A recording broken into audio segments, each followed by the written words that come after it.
وہی تو ہے جس نے مومنوں کے دلوں پر تسکین نازل فرمائی تاکہ ان کے ایمان کے ساتھ اور ایمان بڑھے.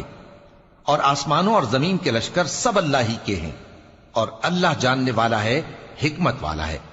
یہ اس لیے کہ وہ مومن مردوں اور مومن عورتوں کو بہشتوں میں جن کے نیچے نہریں بہ رہی ہیں داخل کرے، وہ اس میں ہمیشہ رہیں گے، اور تاکہ ان سے ان کے گناہوں کو دور کر دے، اور یہ اللہ کے نزدیک بڑی کامیابی ہے. اور اس لیے کہ منافق مردوں اور منافق عورتوں اور مشرک مردوں اور مشرک عورتوں کو جو اللہ کے بارے میں برے برے خیال رکھتے ہیں عذاب دے، انہی پر برے حادثے واقع ہوں، اور اللہ ان پر غصے ہوا اور ان پر لعنت کی اور ان کے لیے دوزخ تیار کی، اور وہ بری جگہ ہے.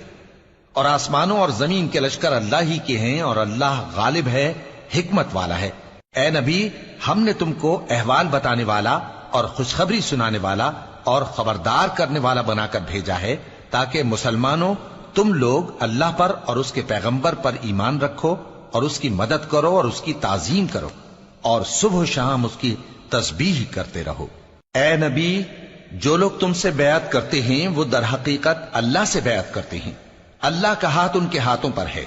پھر جو شخص عہد کو توڑے تو عہد توڑنے کا نقصان اسی کو ہے، اور جو اس بات کو جس کا اس نے اللہ سے عہد کیا ہے پورا کرے تو وہ اسے عنقریب اجر عظیم دے گا.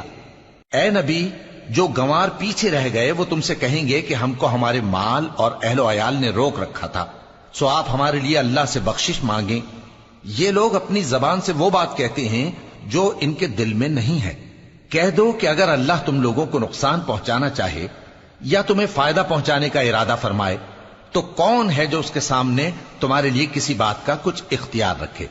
کوئی نہیں، بلکہ جو کچھ تم کرتے ہو اللہ اس سے واقف ہے. بات یہ ہے کہ تم لوگ یہ سمجھ بیٹھے تھے کہ پیغمبر اور مومن اپنے اہل و عیال میں کبھی لوٹ کر آنے ہی کے نہیں، اور یہی بات تمہارے دلوں کو اچھی معلوم ہوئی اور اسی وجہ سے تم نے برے برے خیال کیے اور آخر کار تم ہلاکت میں پڑ گئے.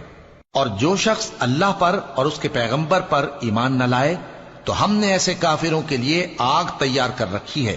اور آسمانوں اور زمین کی حکومت اللہ ہی کی ہے، وہ جسے چاہے بخشے اور جسے چاہے سزا دے، اور اللہ بخشنے والا ہے، مہربان ہے. جب تم لوگ مال غنیمت لینے چلو گے تو جو لوگ پیچھے رہ گئے تھے وہ کہیں گے ہمیں بھی اجازت دیجئے کہ آپ کے ساتھ چلیں. یہ چاہتے ہیں کہ اللہ کے قول کو بدل دیں. کہہ دو کہ تم ہرگز ہمارے ساتھ نہیں چل سکتے، اسی طرح اللہ نے پہلے سے فرما دیا ہے. پھر کہیں گے نہیں، تم تو ہم سے حسد کرتے ہو. بات یہ ہے کہ یہ لوگ سمجھتے ہی نہیں مگر بہت کم. اے نبی، جو گنوار پیچھے رہ گئے تھے ان سے کہہ دو کہ تم جلد ایک سخت جنگجو قوم کے ساتھ جنگ کے لیے بلائے جاؤ گے. ان سے تم یا تو جنگ کرتے رہو گے یا وہ ہار مان لیں گے. اگر تم حکم مانو گے تو اللہ تم کو اچھا بدلہ دے گا، اور اگر منہ پھیر لو گے جیسے پہلی دفعہ پھیرا تھا تو وہ تم کو بڑی تکلیف کی سزا دے گا.